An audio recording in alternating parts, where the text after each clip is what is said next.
Pernah tidak kalian bayangin kalau perang yang sekarang masih terasa jauh, tiba-tiba dampaknya mulai masuk ke kehidupan kita sehari-hari. Awalnya mungkin cuma berita, lalu pelan-pelan berubah jadi harga BBM naik.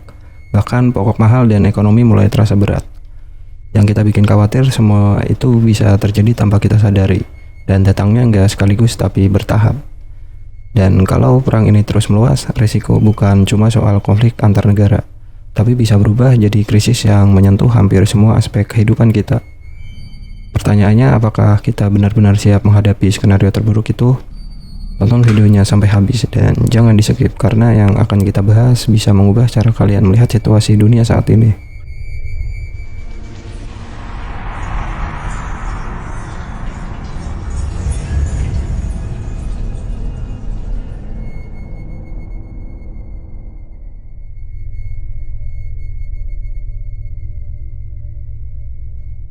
Apa yang sebenarnya akan terjadi jika perang yang kita lihat hari ini tidak berhenti tapi justru terus meluas? Banyak orang yang mengira konflik besar hanya berdampak pada negara yang terlibat langsung. Tapi kenyataannya tidak sesederhana itu. Dalam dunia yang saling terhubung seperti sekarang, satu percikan kecil bisa berubah menjadi gelombang besar yang menyapu banyak negara, termasuk kita di Indonesia. Kita mungkin merasa aman karena berada jauh dari pusat konflik. Tidak ada suara sirine, tidak ada ledakan di sekitar kita, aktivitas berjalan normal seperti biasa, tapi di balik itu semua ada rantai dampak yang perlahan bergerak, dan sering kali tidak kita sadari. Perang modern bukan hanya soal senjata dan tentara, ini tentang ekonomi, energi, logistik, dan bahkan stabilitas sosial. Ketika konflik meluas, efeknya bisa masuk ke kehidupan sehari-hari kita, mulai dari harga bahan bakar, harga pangan, hingga nilai uang yang kita pegang.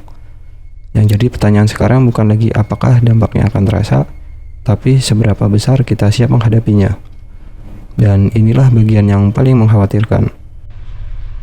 Sebelum lanjut videonya, jika informasi ini menambah pengetahuan dan bermanfaat bagi kalian, jangan lupa bantu like dan subscribe untuk mendukung serta membantu mengembangkan channel ini agar terus bisa berbagi konten yang bermanfaat.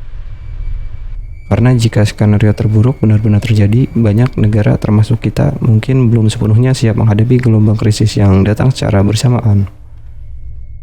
Di video ini kita akan membahas secara jelas dan runtut apa saja risiko terburuk jika perang terus meluas, bagaimana dampaknya bisa sampai ke Indonesia, dan kenapa situasi ini tidak bisa dianggap remeh. Tonton sampai akhir karena apa yang kamu dengar mungkin lebih dekat dari yang kamu bayangkan. Untuk memahami risiko terburuk, kita harus melihat akar masalahnya terlebih dahulu. Mengapa konflik bisa meluas dan kenapa dampaknya bisa menjalar begitu cepat ke banyak negara? Pertama, perang saat ini tidak lagi berdiri sendiri. Banyak negara terhubung dalam aliansi, baik secara militer maupun ekonomi. Ketika satu negara terlibat, negara lain bisa ikut terseret, baik secara langsung atau tidak langsung. Inilah yang membuat konflik lokal berpotensi berubah menjadi konflik regional, bahkan global. Ketika eskalasi terjadi, efek pertama yang biasanya langsung terasa adalah di sektor energi. Jalur distribusi minyak dan gas bisa terganggu. Negara-negara penghasil energi mungkin membatasi ekspor, atau jalur pengiriman menjadi tidak aman. Akibatnya harga energi melonjak tajam.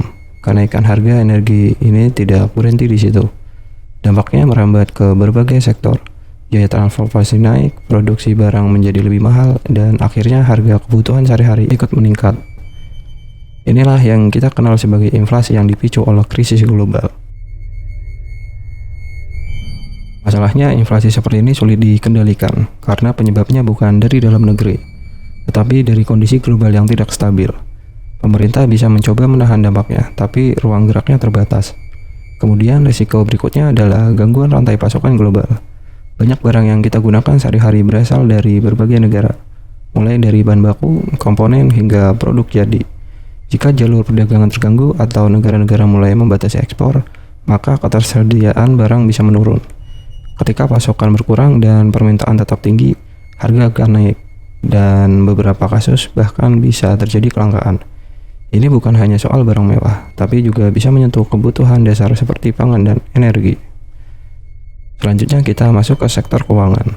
Ketika situasi global tidak pasti, investor cenderung mencari tempat yang lebih aman untuk menyimpan uang mereka. Biasanya mereka akan menarik investasi dari negara berkembang dan memindahkannya ke aset yang dianggap lebih stabil. Akibatnya, nilai mata uang negara berkembang bisa melemah, tekanan terhadap nilai tukar meningkat, dan ini kembali berdampak pada harga barang impor yang menjadi lebih mahal. Jika kondisi ini berlangsung lama, maka daya beli masyarakat bisa turun. Pengeluaran meningkat, tapi pendapatan tidak selalu ikut naik. Ini menciptakan tekanan ekonomi yang dirasakan langsung oleh masyarakat. Namun, risiko terburuk tidak terhenti di ekonomi. Ada juga dampak sosial yang seringkali muncul secara perlahan, tapi efeknya sangat dalam. Ketika harga naik dan kondisi ekonomi memburuk, ketidakpuasan masyarakat bisa meningkat.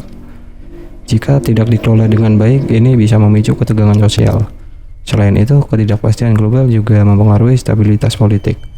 Negara-negara mungkin mengambil kebijakan yang lebih protektif, bahkan ekstrim, untuk melindungi kepentingan dalam negeri mereka. Ini bisa memperburuk situasi global secara keseluruhan. Di sisi lain, ada risiko gangguan keamanan yang lebih luas.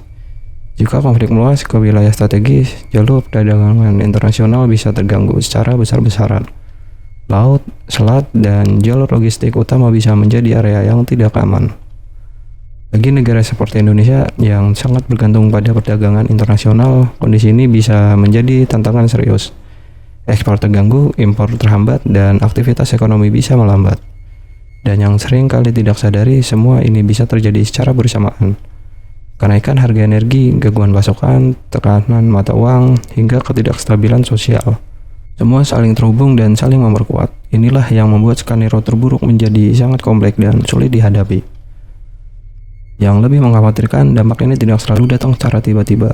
Kadang muncul perlahan, sedikit demi sedikit, sampai akhirnya terasa berat di satu titik. Dan pada saat itu terjadi, pilihan yang tersedia seringkali sudah terbatas. Karena itulah, memahami akar masalah dan potensi dampaknya menjadi sangat penting. Bukan untuk menakut-nakuti, tapi untuk melihat realistis dengan lebih tajam dan lebih jernih. Pertanyaannya sekarang, jika semua ini benar-benar terjadi, seberapa siap kita menghadapinya? Dari semua yang sudah kita bahas, satu hal menjadi semakin jelas. Perang yang meluas bukan hanya soal siapa yang menang dan siapa yang kalah. Dampaknya jauh lebih luas dan sering kali justru dirasakan oleh mereka yang tidak terlibat langsung. Kita sudah melihat bagaimana konflik bisa memicu kenaikan harga energi, mengganggu rantai pasok, melemahkan nilai mata uang, hingga menciptakan tekanan sosial di dalam negeri. Semua ini bukan skenario yang mustahil. Ini adalah rangkaian dampak yang pernah terjadi dan bisa terulang dalam skala yang lebih besar. Yang membuat situasi ini semakin serius adalah keterhubungan dunia saat ini. Tidak ada negara yang benar-benar berdiri sendiri. Ketika satu wilayah terguncang, gelombangnya bisa menjalar kemana-mana, termasuk ke kehidupan kita sehari-hari. Dan di titik ini, pertanyaan bukan lagi sekedar tentang apa yang akan terjadi, tapi tentang bagaimana kita menyikapinya. Apakah kita hanya akan menunggu sampai dampaknya benar-benar terasa, atau mulai lebih sadar, lebih waspada, dan lebih siap menghadapi kemungkinan terburuk? Karena kesiapan bukan hanya tanggung jawab pemerintah, tapi juga tentang bagaimana masyarakat memahami situasi, mengelola risiko, dan tidak panik ketika tekanan datang. Situasi global mungkin berada di luar kendali kita, tapi cara kita merespon tetap ada di tangan kita. Dan mungkin justru disitulah perbedaan terbesar akan terlihat. Jika skenario terburuk benar-benar terjadi, negara yang bertahan bukan yang paling kuat, tapi yang paling siap. Sekarang pertanyaannya untuk kalian, menurut kalian apakah Indonesia sudah cukup siap menghadapi dampak jika perang ini terus meluas? Kalau kita lihat dari semua risiko tadi, sebenarnya yang jadi pertanyaan besar bukan cuma soal perang itu sendiri, tapi seberapa siap kalian sebagai masyarakat menghadapi dampaknya? Apakah Indonesia benar-benar sudah punya sistem yang kuat untuk menghadapi krisis seperti ini? Atau sebenarnya kita masih terlalu bergantung pada kondisi global yang tidak bisa dikendalikan? Dan yang lebih penting, menurut kalian apa dampak pertama yang paling akan terasa kalau konflik ini benar-benar meluas? Harga BBM, pangan, atau justru kondisi ekonomi secara keseluruhan? Coba tulis pendapat kalian di kolom komentar. Menurut kalian gimana? Jika informasi ini menambah pengetahuan dan bermanfaat bagi kalian, jangan lupa bantu like dan subscribe untuk mendukung serta membantu mengembangkan channel ini agar terus bisa berbagi konten yang bermanfaat.